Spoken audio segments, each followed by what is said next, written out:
first noticed the bank when I moved to Brooklyn, which was in 1979.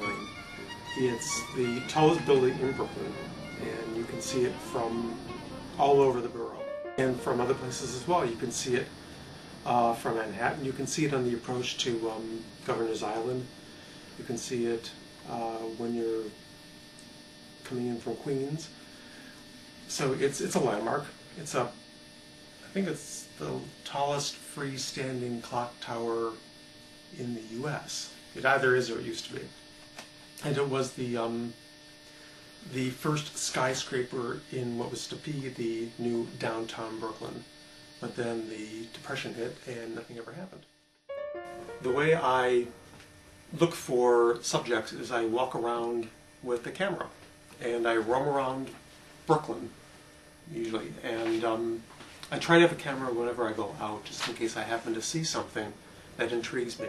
New York in 1979 and started as working as an illustrator. I really had no interest in painting the bank or architecture because I don't like painting architecture.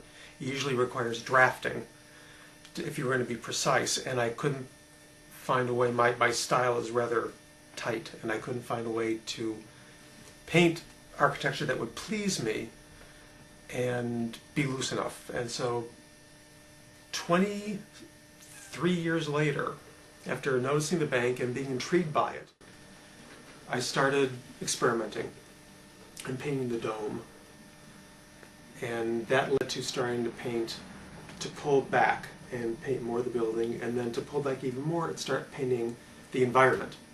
And that led to what has become a series of almost 120 paintings of the bank.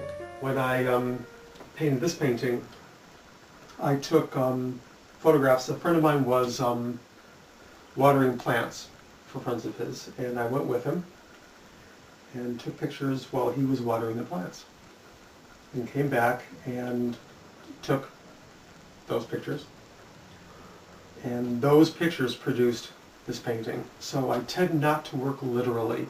I tend to paint what I saw and what I felt when I was on the spot, not necessarily what is literally there.